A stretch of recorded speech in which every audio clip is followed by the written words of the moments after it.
El crepúsculo del diablo, por Rómulo Gallegos. En el borde de una pila que muestra su cuenca seca bajo el ramaje sin fronda de los árboles de la plaza, de la cual fuera ornato si el agua fresca y cantarina brotase de su caño, está sentado el diablo, presenciando el desfile carnavalesco. La turba vocinglera invade sin cesar el recinto de la plaza, se apiña en las barandas que dan a la calle por donde pasa la carrera, se agita en ebrios hormigueos alrededor de los sarantines donde se expanden amargos, frituras, refrescos y cucuruchos de papelillo y de arroz pintado. Se arremolina en torno a los músicos, trazando rondas dionisíacas al son del joropo nativo, cuya, cuya bárbara melodía se deshace en la crudeza del ambiente deslucido por la estación seca, como un harapo que el viento deshilase. Con ambas manos apoyadas en el araguaney primorosamente encabullado, el sombrero sobre la nuca y el tabaco en la boca, el diablo oye aquella música que despierta en las profundidades de su ánimo, no sabe qué vagas nostalgias. A ratos melancólica, desgarradora, como un grito perdido en la soledad de las llanuras. A ratos erótica, excitante. Aquella música era el canto de la raza oscura, llena de tristeza y de lascivia, cuya alegría es algo inquietante que tiene mucho de trágico. El diablo ve pasar ante su mente trazos fugaces de paisajes desolados y nunca vistos, sombras espesas de un dolor que no sintió su corazón, relámpagos de sangre que otra vez, no sabe cuándo, atravesaron su vida. Es el sortilegio de la música que escarba en el corazón del diablo, como un nido de escorpiones. Bajo el influjo de estos sentimientos se va poniendo sombrío, sus mejillas chupadas se estremecen lentamente, su pupila quieta y dura taladra en el aire una visión de odio, pero de una manera siniestra. Probablemente la causa inconsciente de todo esto es la presencia de la multitud que le despierta diabólicos antojos de dominación. Sobre el encabullado del araguaney, sus dedos ásperos, de uñas filosas, se encorvan en una crispadura de garras. Al lado suyo, uno de los que junto con él están sentados en el borde de la pila le dice: «Ah, compadre Pedro Nolasco, ¿no es verdad que ya no se ven aquellos disfraces de nuestro tiempo?» El diablo responde malhumorado: «Ya eso no es carnaval, ni es nada». El otro continúa evocador: «Aquellos volatines que ponían la cuerda de ventana a ventana, aquellas pandillas de negritos que se daban esas agarrás al garrote y que se zumbaban de veras, aquellos diablos». Por aquí andaban las nostalgias de Pedro Nolasco. Era él uno de los diablos más populares y constituía la nota típica dominante de la fiesta plebeya. A punto de mediodía, echábase a la calle con su disfraz infernal, todo rojo, y su enorme mandador. Y de allí en adelante, toda la tarde, era un infatigable ambular por los barrios de la ciudad, perseguido por la chusma ululante, tan numerosa que a veces llenaba cuadras enteras y contra la cual revolvía de pronto blandiendo el látigo, que no siempre chasqueaba ocioso en el aire para vanas amenazas. Buenos verdugones levantó más de una vez aquella fusta diabólica en las pantorrillas de chicos y grandulones, y todos la sufrían con merecido castigo por sus aullidos ensordecedores, sin protesta ni rebeldía, tal que si fuera un flagelo de lo alto. Era la tradición. Contra los latigazos de los diablos, nadie apelaba a otro recurso sino al de la fuga. Posesionado de su carácter, dábalos Pedro Nolasco con verdadera indignación que le parecía la más justa de las indignaciones, pues una vez que se vestía de diablo y se echaba a la calle, olvidábase de la farsa y juzgaba como falta de lesa majestad los irreverentes alaridos de la chiquillería. Esta, por su parte, procedía como si se hiciese estas reflexiones. Un diablo es un ente superior. Todo lo que quiere, todo el que quiere no puede ser diablo, pues esto tiene sus peligros y al que sabe serlo como es debido, hay que soportarle los latigazos. Pedro Nolasco era el mejor de los diablos de Caracas. Su feudo era la parroquia de Candelaria y sus aledaños, y allí no había muchacho que no corriese detrás de él aullando hasta enronquecer y arriesgando el pellejo. Respetábanlo como un ídolo. Cuando se aproximaba el carnaval, empezaban a hablar de él y su misteriosa personalidad era objeto de entusiastas comentarios. La mayor parte no lo conocía sino de nombre, y muchos se lo forjaban de la manera más fantástica. Para algunos, Pedro Nolasco no podía ser un hombre como los demás, que trabajaba y vivía la vida ordinaria, sino un ente misterioso que no salía de su casa durante todo el año y solo aparecía en el público en carnaval, en su carácter absurdamente sagrado de diablo. Conocer a Pedro Nolasco, saber cuál era su casa y estar al corriente de sus intimidades era motivo de orgullo para todos. Haber hablado con él era algo como poseer la privanza de un príncipe. Se podía llenar la boca quien tal afirmaba, pues esto solo adquiría gran ascendiente entre la chiquillería de la parroquia. Aumentaba ese prodigio una leyenda en la cual Pedro Nolasco aparecía como un héroe tutelar. Referíase, referíase que muchos años atrás, en la tarde de un martes de carnaval, Pedro Nolasco había realizado una proeza de consagración a su cuerda. Había para entonces en Caracas un diablo rival de Pedro Nolasco, el diablo de San Juan, que tenía tanto partido como el de Candelaria, y que había dicho que ese día invadiría los dominios de ese para echarle cuero a él y a su turba. Súpolo Pedro Nolasco y fue en busca de él, seguido de su hueste ululante. Topáronse los dos bandos, y el diablo de San Juan arremetió contra la turba del otro. Con el látigo en alto acudió en su defensa el de Candelaria, y antes de que el rival bajase el brazo para cuerearlo, le asestó en la cabeza un formidable cabezazo que a él le estropeó el cuerno y al otro le destrozó la cara.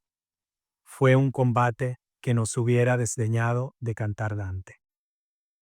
Desde entonces fue Pedro Nolasco el diablo único, contra quien nadie se atrevía, temido de sus rivales vergonzantes que atravesaban por las calles apartadas y risorias turbas, admirado y querido por los suyos, a pesar del escozor de las pantorrillas, y quizás por esto mismo, precisamente. Pero corrió el tiempo y el imperio de Pedro Nolasco empezó a bambolear. Un fuetazo mal dado marcó las espaldas de un muchacho de influencia y lo llevó a la policía, y como Pedro Nolasco se sintiese deprimido por aquel arresto que autorizaba el hecho insólito de una protesta contra su férula, hasta entonces inapelable, decidió no disfrazarse más antes que aceptar el menoscabo de su majestad. Ahora está en la plaza viendo la mascarada. Entre la muchedumbre de disfraces atraviesan diablos irrisorios, puramente decorativos, que andan en comparsas y llevan en las manos indefensos tridentes de cartón plateado. En ninguna parte el diablo solitario, con el tradicional mandador que era terror y fascinación de la chusma. Indudablemente, el carnaval había degenerado. Estando en esas reflexiones, Pedro Nolasco vio que un tropel de muchachos invadía la plaza. A la cabeza venía un absurdo payaso, portando en una mano una sombrilla diminuta y en la otra un abanico con el cual se daba aire en la cara pintarrajeada, con un ambiguo y repugnante ademán afeminado. Era esto toda la gracia del payaso, y en pos de la sombrilla corría la muchedumbre fascinada como tras un señuelo. Pedro Nolasco sintió rabia y vergüenza. ¿Cómo era posible que un hombre se disfrazase de aquella manera? y sobre todo, cómo era posible que lo siguiera una multitud. Se necesita haber perdido todas las virtudes varoniles para formar en aquel séquito vergonzoso y estúpido. Miren que andar detrás de un payaso que se abanica como una mujerzuela es el colmo de la degeneración carnavalesca. Pero Pedro Nolasco amaba a su pueblo y quiso redimirlo de tamaña vergüenza. Por su pupila quieta y dura pasó el relámpago de una resolución. Al día siguiente, martes de carnaval, volvió a aparecer en las calles de Caracas el diablo de Candelaria. Al principio pareció que su antiguo prestigio renacía íntegro, pues a poco ya tenía en su seguimiento una turba que alborotaba las calles con sus siniestros aús. Pero de pronto apareció el payaso de la sombrillita y la mesnada de Pedro Nolasco fue tras el irrisorio señuelo, que era una promesa de sabrosa diversión sin los riesgos a que exponía el mandador del diablo.